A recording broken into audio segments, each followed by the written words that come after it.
Hello and welcome to On the Couch with Steve. This is a podcast where we help you navigate the often tricky world of buying and selling real estate. I'm Steve Athanates. I'm the owner of NG Real Estate here in Ipswich. Today we're talking about the recent legislation changes with rentals in Queensland, specifically what happens around the rules regarding putting up and down rental prices and how often we can do that. So for all the tenants out there, this one's probably really aimed at you, but also extremely valuable to landlords out there wanting to know what their rights are as well. So today we're talking with Cassandra Jeffs. Cassandra Jeffs is our Business Development Manager here at NG Real Estate Ipswich. Cassandra's been working with us for about the last 6.5 years. Obviously her role within our business is specifically to obviously target new managements, find new rental properties that we can offer for rent. Cassandra goes right through the process of taking, organising photos, putting listing descriptions on the internet and running the first lot of open homes. So consequently, you're talking to all the investment owners and you're talking to tenants basically on a daily basis. So welcome, Cassandra. How are you? Good, thank you. Lovely, lovely. So what we're going to do is we'll jump straight into it. Obviously, there's a lot of people out there who are really interested in what has happened with the rental laws, specifically around raising rents.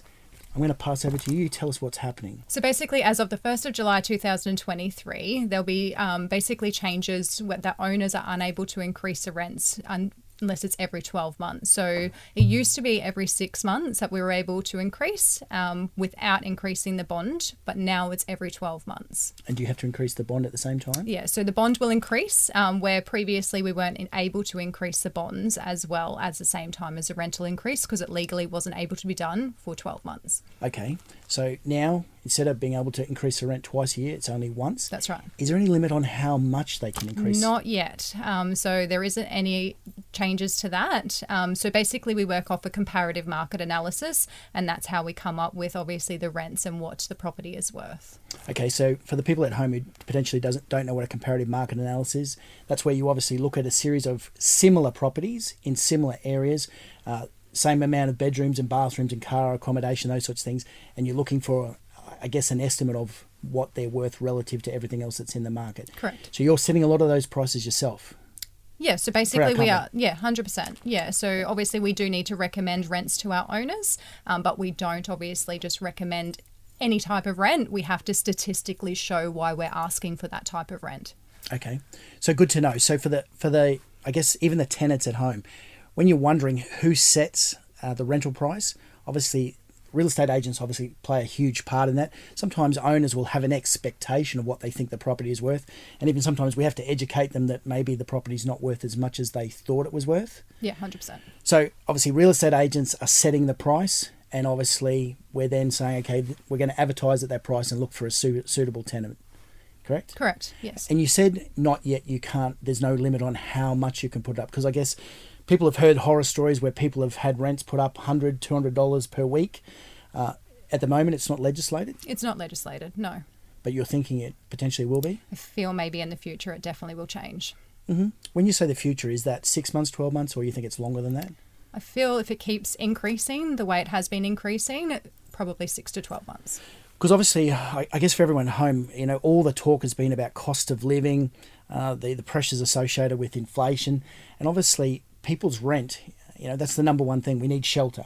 So you've got to have a roof over your head for your family, for yourself.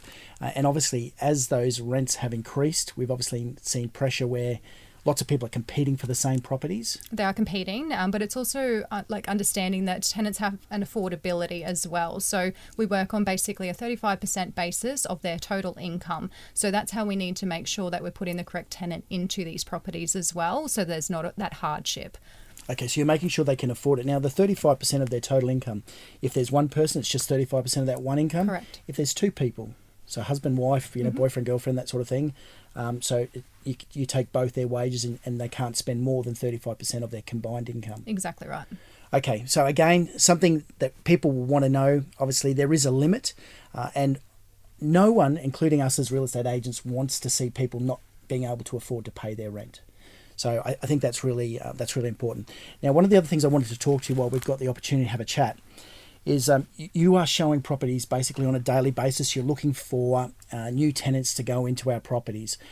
Now, as you've been doing this for a long time, you've been in the industry for close to 20 years now? Close to 20 years. Close to 20 years. So obviously you've seen a lot in today's market, which is relevant. Okay, what can tenants do to effectively increase their chance of being selected for a property? So firstly, one of the things, obviously, make sure you confirm your appointment, make sure you turn up to the appointment, and also obviously turn up on time. So it's a big factor when we're showing properties, because property managers obviously have time schedules. So make sure you're there for the viewing on time. So secondly would be your application process. Make sure you obviously put in all the information. Don't withhold anything. So make sure, like, anything to do with your previous rental history, your employment, like pay slips. We need as much information as possible because we cannot process an application without all the information. Yep. Now, the basis of this application is so that the owner can determine who they want to put in their property, correct? Yeah, that's right. Now, it would be fair to say that sometimes I think people think it's the real estate agent who chooses the tenant. They do think that. It's definitely not. Yeah, so again, something really specific that you should know is, don't get me wrong, real estate agents, we will make recommendations as to people's suitability, yes, their level of affordability for the property. So we'll give the owner some base information. But in our business, and obviously you're a big part of our business, it's the owner who determines who goes into their property. Correct. Yeah, 100%. Yeah, and I think people really need to know that. It's not real estate agents playing favourites. It's really the owner's decision. It's their asset, and they want to make sure that they're comfortable with the person, the couple, the family they're putting in to the property. That's right. Beautiful. All right, so anything else, any other tips for the tenants? We've talked about getting there on time, being punctual, filling out the application to the best of their ability. What if someone, let's say someone had an indiscretion in the past, whether it was them or someone they were involved in a lease with, whether they'd had an issue with non-payment of rent, or there was some damages or something when they left the end of the tenancy. What can those people do? Because I think sometimes they just think that if they've had a problem, they'll never get another rental. I think being honest, firstly. So as long as you're honest with us, and people's circumstances change all the time. So we understand that there's sometimes hardship. There's sometimes, things like that. People lose their jobs. It happens. So being upfront, honest, tell us first, and then obviously we can have a look at it from there. Beautiful. So again, as always, the truth will set you free. So if you're honest about it, there's still a chance that we can overcome it. Of course. We will always disclose it to the owner. Mm-hmm. And let's say, for example, it was a bunch of, say, 3 blokes straight out of school, got into a house together. 2 of them might have done the right thing. One of them was a knucklehead and did something wrong. Okay. The other 2 aren't forever scarred just because of their association with one. And I guess too, if people, if they've done something wrong and they've paid off any debts, that goes a long way to say that, hey, I'm a decent person. For sure. Something wrong was done. I paid for it. Yeah. Okay, beautiful. All right, now, I guess just to move towards the end of our little chat here, with the overall market, and we've talked about this in the past, there has been some severe shortages. What are we seeing today? Is there more properties available for today's tenant? There's a lot more properties available. So what we're finding is all the new homes that were obviously restricted from being built through COVID are finally getting completed. So we're finding areas like Ripley and South Ripley and through that corridor there's a lot more property becoming available. So a lot more choice? A lot more choice. And what's happened with the prices? Prices are still steady at the moment. So they're not increasing, they're just staying steady. All right, so we haven't seen a fall at this stage? Haven't seen a fall, no. So there's not a massive oversupply? No. There's just a good supply? That's right. All right, beautiful. All right, well, for everyone at home, thanks for tuning in to hear and see what we're talking about on The Couch with Steve.